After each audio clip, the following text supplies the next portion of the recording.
भारतीय समाजोन्नति मंडल के भी माननीय आदरणीय पदाधिकारीगण, बहुत ही सुंदर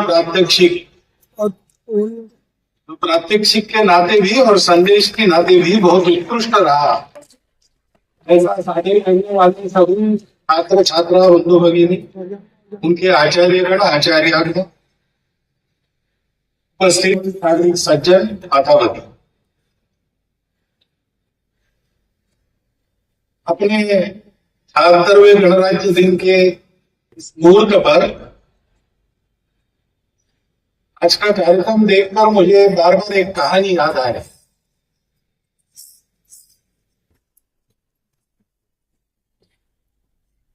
एक राजा अपने सेना सहित जंगल में रास्ता भटक गए। बहुत खोजने पर उसको एक टूटी फूटी झोपड़ी मिली, उसमें एक महात्मा जी बैठे। तो महात्मा जी को उसने पूछा, जब इतने सारे लोग हैं, थके हैं, कहीं रहने भोजन विश्राम वगैरह की व्यवस्था हो सकती है क्या? आपके पास तो नहीं है, हम देख रहे हैं टूटी आपकी झोपड़ी है, परंतु आसपास कहीं ऐसा स्थान है तो बताइए।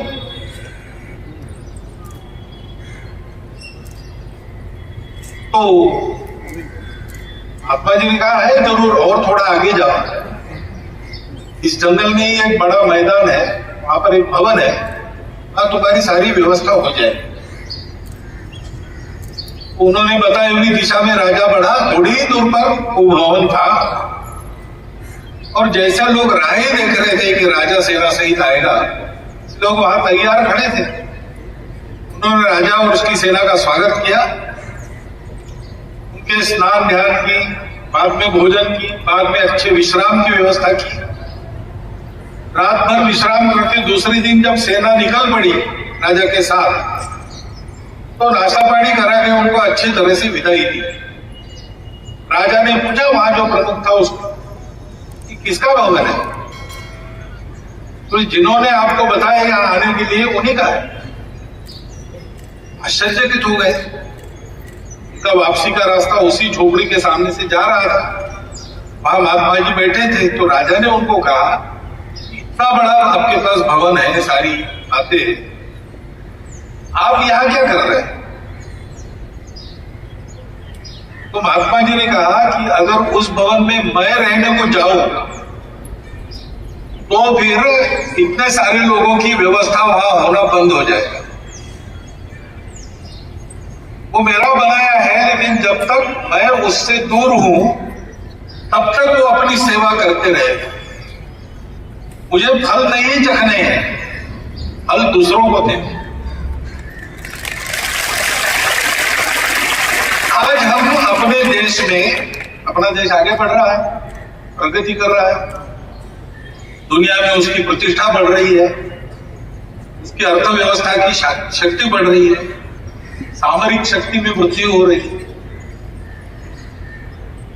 ये किनके भरोसे हमको आज प्राप्त हो रहा है? हम ये जो आदर सत्कार पा रहे हैं, उदाहरणार्थ 27,000 छात्र सब प्रकार के वर्गों के यहां पर उत्तम शिक्षा पा रहे हैं।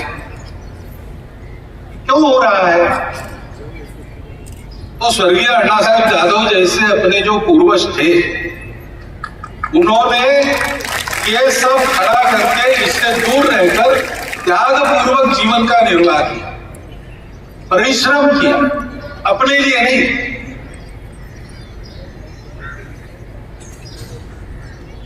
हमारे देश को और बहुत आगे जाना है और आज विश्व प्रतीक्षा कर रहा है कि भारत से हमको आगे का रास्ता मिले। ऐसा भारत बनाने का दायित्व स्वाभाविक हम सबका है। तो इसलिए हमको यही ध्यान में रखना पड़ेगा कि आज हम यहाँ पर आनंद से इस कार्यक्रम को संपन्न कर रहे हैं, अच्छी तरह प्रदर्शन कर रहे हैं, प्रात्यक्षिक कर रहे हैं। ये सुखपूर्वक हम कर सकते हैं, इसका कारण पहले कुछ लोगों ने, बहुत सारे लोगों ने अपने जीवन को समर्पण करके इस दृश्य को खड़ा किया। तो आनंद के साथ अपना दायित्व याद करने का भी यही दिवस है, क्योंकि हमारी प्रजातांत्रिक व्यवस्था है, गणराज्य दिवस है। इस देश का दायित्व इसके जनगणों पर है, इसकी प्रजा पर है। किसी को ठेका देके ये काम नहीं होगा, क्योंकि दायित्व हमारा सबका है। और उस दायित्व के लिए हमारा व्यवहार कैसा चाहिए, इसका स्मरण कराने वाला हमारी सार्वभौम संप्रभु सत्ता का, स्वतंत्र भारत की सत्ता का प्रतीक हमारा राष्ट्रध्वज तिरंगा हम फहराते। बड़ी सोच समझकर इस ध्वज की योजना हुई है। इसके लिए कमेटी बैठी थी, उन्होंने विचार पूर्वक ये तय किया है 3 रंग का ध्वज है और बीच में धम्मचक्र है।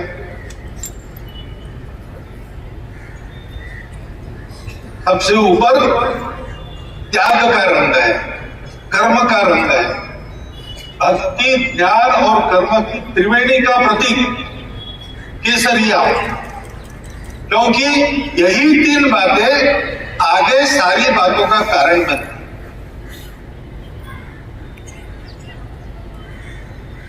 उद्यम करना पड़ता है, कर्म करना पड़ता है और ज्ञानपूर्वक करना पड़ता है। बिना सोचे समझे किया हुआ काम ये फल नहीं देता, उल्टा संकट लाता है। बिना ज्ञान के कर्म विक्षिप्त कर्म यानी पागल का कर्म हो जाता है। भात बना के खाना है तो बिना सोचे समझे इतना सोच लिया केवल कि आग है, पानी है और चावल है तो भात बनेगा, तो एक मुट्ठी भर भात खा लिया, गिलास भर पानी पी के धूप में खड़े रहे तो पेट में भात नहीं बनता। उसकी एक पद्धति है, उसका ज्ञान होना चाहिए। ऐसा सोच समझ के ध्यान पूर्वक किए जाने वाला कर्म और जिसमें भक्ति हो, समर्पण हो। कड़ी धूप में हम होटल में जाते हैं, खाना पीना कुछ नहीं है, भोजन आए, प्यास लगी, पानी पी के बाहर जाना है। अभी भी अपने देश में खुलों में केवल पानी पीने का पैसा नहीं लेते, अच्छी बात है, परंतु हम जाकर अगर केवल पानी पी के निकले तो वेटर हमको इसी तुच्छता की नजर से देखता है और बाहर जाते समय गल्ले वाले को बोलता है खाया भी या कुछ नहीं, खाली पानी पी के जा रहा है, जाने दो, यानी अपमान भी होता है। केवल पानी मांगता है तो वो चारों अपनी उंगलियां बुढ़ा के वो ग्लास आके ऐसा पटक देता है। पानी तो मिलता है, पानी चाहिए, पानी मिल गया, लेकिन ये सारा उसके घर में जाएंगे और हम पानी मांगेंगे तो क्या होगा? एक गिलास भर पानी ऐसा कहा तो लोटा भर पानी आएगा और खाली पेट पानी पीना नहीं चाहिए, इसलिए गुड़ की डली भी मिलती। होटल और घर में फर्क क्या है? घर में आत्मीयता है, प्रेम है, भक्ति है। भक्ति पूर्वक, ज्ञान पूर्वक जो कर्म होता है वो अच्छे फल देता है। ऐसा कर्मयोग और उस भक्ति के कारण सर्वस्व समर्पण की प्रेरणा देने वाला रंग पहला रंग है। ऐसा अगर जीवन जीते हैं तो अपना जीवन शुद्ध होता है, निर्मल होता है। अपने करले में प्रत्यक्ष भगवंत अवतरित होता है। हृदयस्थ झाला नारायण प्रेरणा के लिए ये वाक्य हमने सुना है, लेकिन निस्वार्थ बुद्धि से त्याग पूर्वक सोच समझकर परहित का कर्म करने वालों का जीवन ऐसा बनता है कि बाकी भी लोग देखते उसको भी प्रतीक। उस शुचिता का रंग सफेद रंग बीच में, और ऐसा करने का फल मिलता है समृद्धि। समृद्धि का रंग हरा है। हिरण्यवर्णाम हरिणी स्वर्ण रजतस्रा श्री सूक्त कहते हैं, उसमें वर्णन है, उसमें लक्ष्मी के रंगों में हरा रंग सब।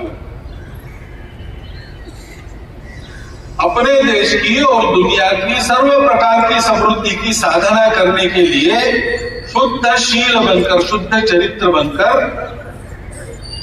भक्ति ज्ञान पूर्वक हमको कर्म करना पड़ेगा। ये संदेश है ध्वजारोहण का।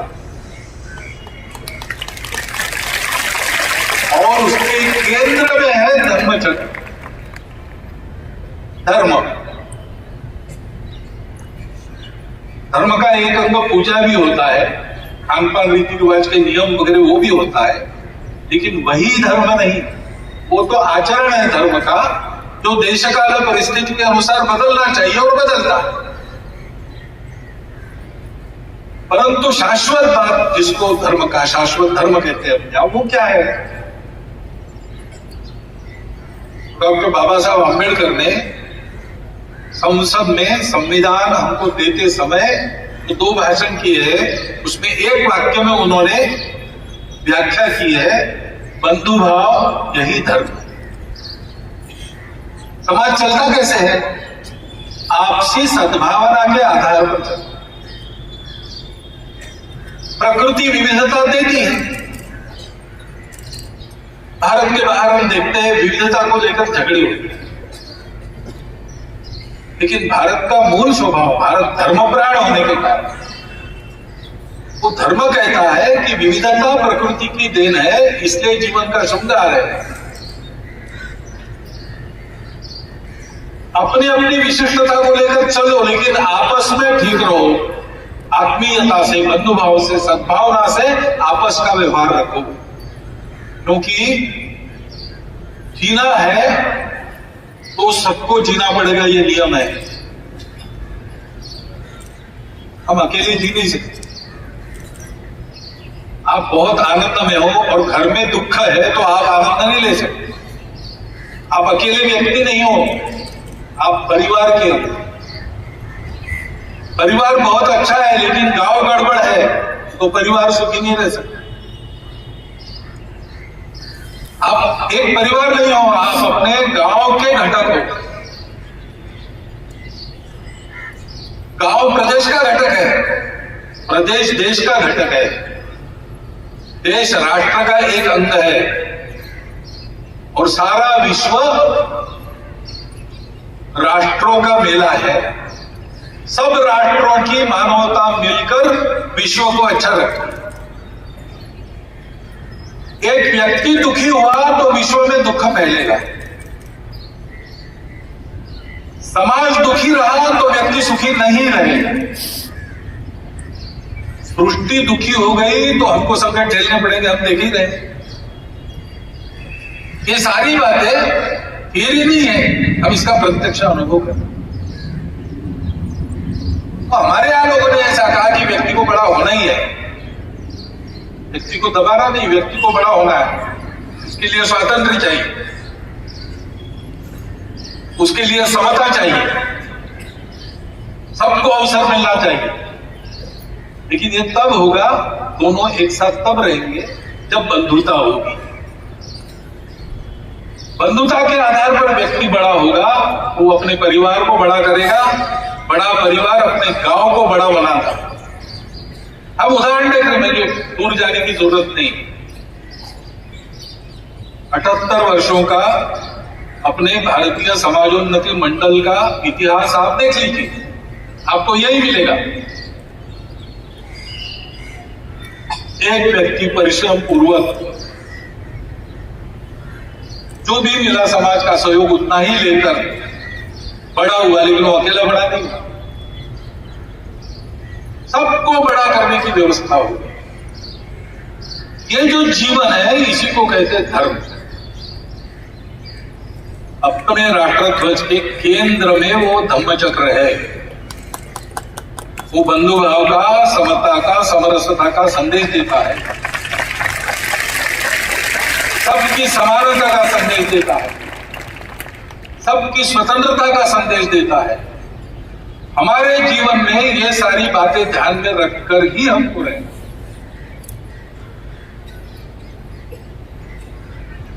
क्योंकि इक्के दुक्के के करने से राष्ट्र बड़ा नहीं होता।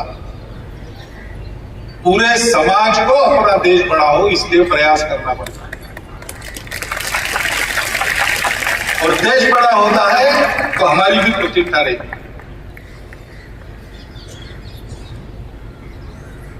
हम लोग स्वतंत्र हुए तो बहुत दुनिया में शंका थी, कैसे जी लेंगे, इनको तो आदत ही नहीं है राज्य चलाने, कैसा होगा।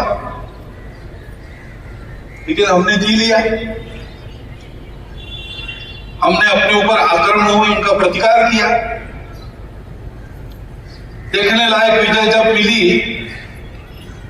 एक बार पहली लड़ाई चीन से जो हुई उसमें हमको दुर्भाग्य से पीछे आना पड़ा, तो दुनिया भर के भारतीयों को प्रतिष्ठा का व्यवहार नहीं मिला।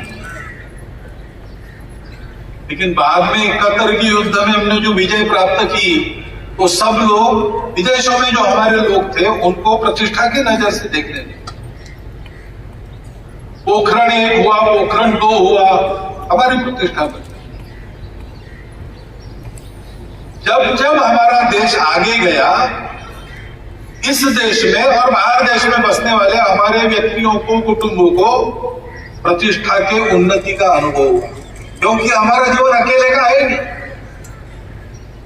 मैं जीता हूं इसका मतलब अपने यहां पर है ही, स्वार्थ के लिए जीने वाला को अच्छा नहीं कहते। ऊंचा भया तो क्या भया, जैसे पेड़ खजूर, बचीकन को छाया नहीं, हद लागे अति दूर, कबीर जी ने कहा।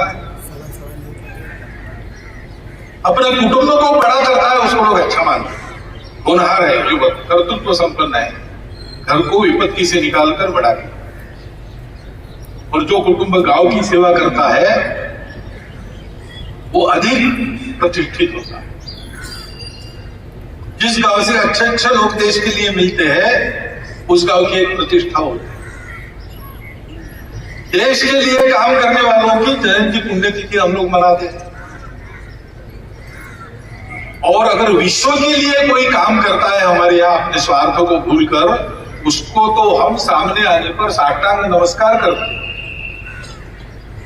हमारे सन्यासी, मुनि, यति, भिक्षु, ये सब लोग ऐसे अपना जीवन छोड़ दिया सारे सृष्टि के भलाई के लिए। ऊंचा से ऊंचा आदमी भी ऐसे लोग जब सामने आते हैं तो उनको नमस्कार करता है, क्योंकि हमारे यहां प्रतिष्ठा उसी की है। कौन कितना कमाएगा ये महत्व की बात नहीं है, कौन कितना बांटेगा ये महत्व की बात।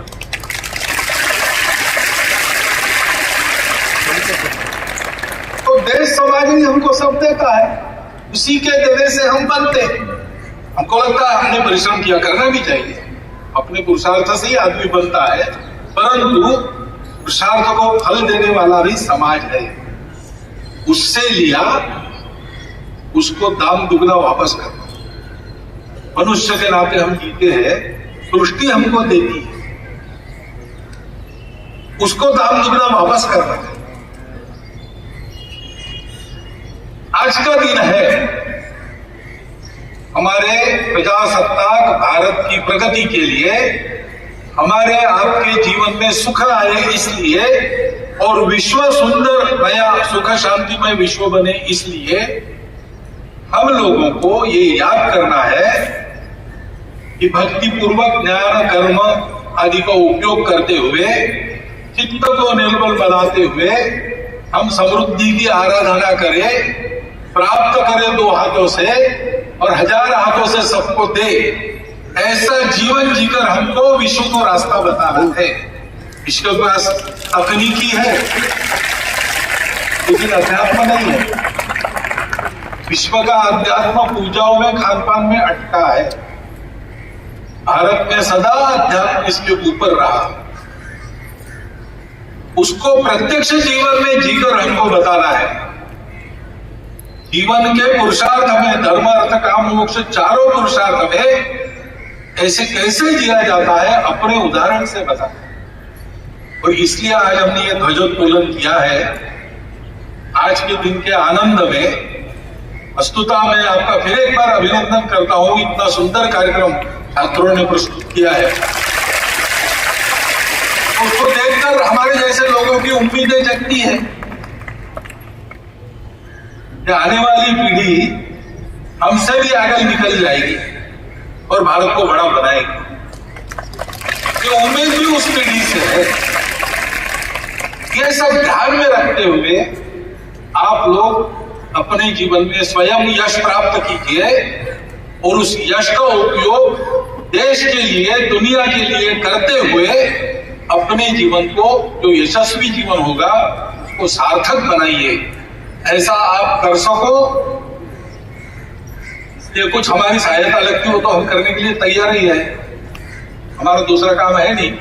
सब अच्छे कामों को सहायता संघ करता है। संघ करे, काम कौन कर रहा है, उनका रंग क्या है वगैरह हम नहीं देखते। जो काम अच्छा है वो अच्छा है, तो ये तो होगा ही। आज के दिन ऐसा आपका, हमारा, सबका, अपने देश का और पूरे विश्व का जीवन बने, यह शुभकामना गणराज्य दिवस के निमित्त आपको देता हूं और आपको धन्यवाद, कृतज्ञता पूर्वक देता हुआ मेरे 4 शब्द समाप्त। एक्सप्रेस न्यूज हिंदी पर वीडियो देखने के लिए करें लाइक, शेयर और सब्सक्राइब। बेल आइकन दबाना ना भूलें।